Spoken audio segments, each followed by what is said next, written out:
biscuit.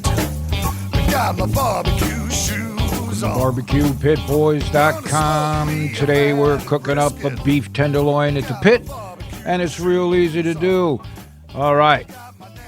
This here is a beef tenderloin. You've seen these before. It's already been trimmed and tied. And if you go to a previous recipe of ours, you can find out how to do that.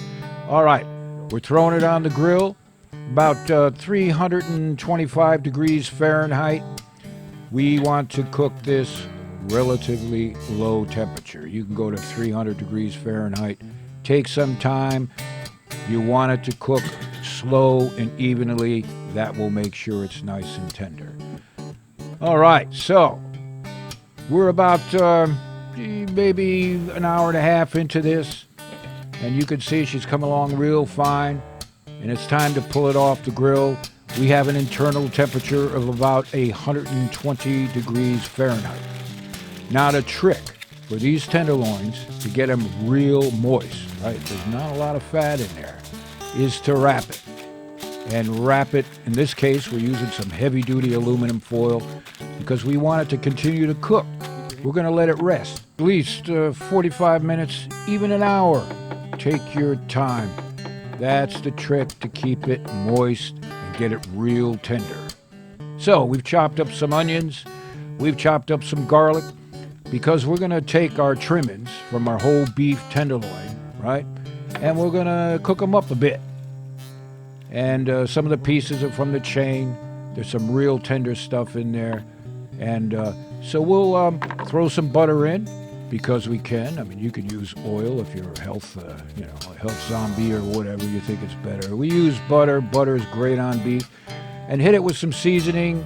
We're using some of our SPG. Use your favorite seasoning. And we're going to sear this a bit in this hot butter pan, right? And it doesn't take long. Now we're just going to take them out of the pan. They're cooked perfect. Man, can you smell that? It smells good. All right, we're going to put these aside, wrapping in some foil. And now we're going to take up our chopped onions and garlic. Get it in there. With all that beef fat, that butter. Lord have mercy. Now we're going to add some wine, right? Some red wine, maybe a third of a cup, about, more or less. And here we've got some Worcestershire sauce. We'll do a couple tablespoons of that. Add some zing. Ah, man, I tell you what. Whoa. How about that for some onion soup? Good enough. All right, they're done. Now, this tenderloin roast has been wrapped for nearly an hour. All right? There's no rush. This allows it to cook through. Just pour off some of those juices that run off. You know? Yeah. Right into that pan of gravy. Fix it. Got it. Pull it out. Oh, man. And we'll cut those strings.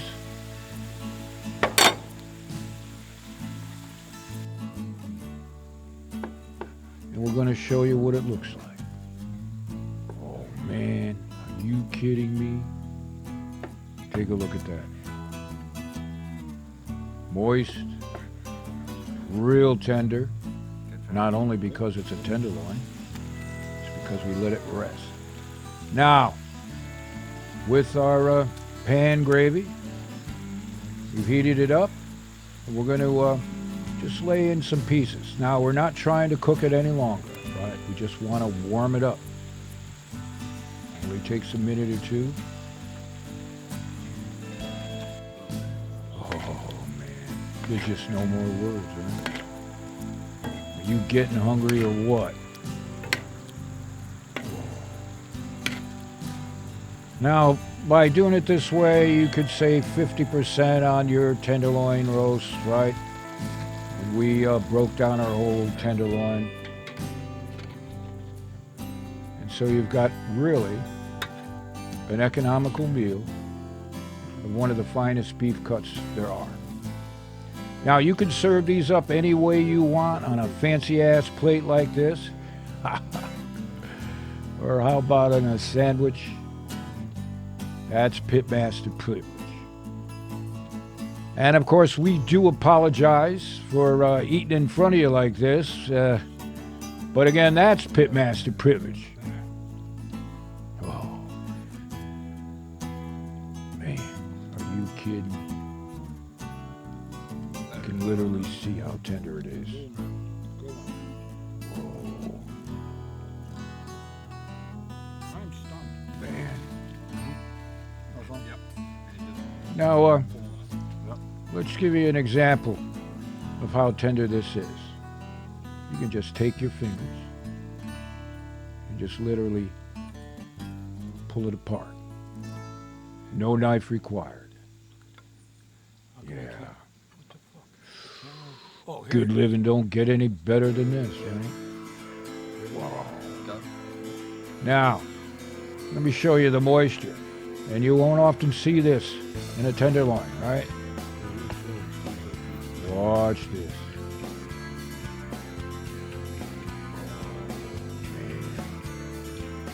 See? You do some cheating with your tenderloin roast.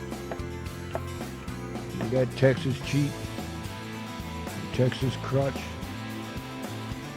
And this is what you can do with your tenderloin. And if you're a health nut zombie, right, and you're looking for some veggies to go along with your beef, well, Moose stopped by with his tomato potatoes. Oh, man. So, if you can, head on over to our social media sites, give us a thumbs up, subscribe to us, follow us, and whenever you're looking for a recipe for your pit, check out BBQPitBoys.com.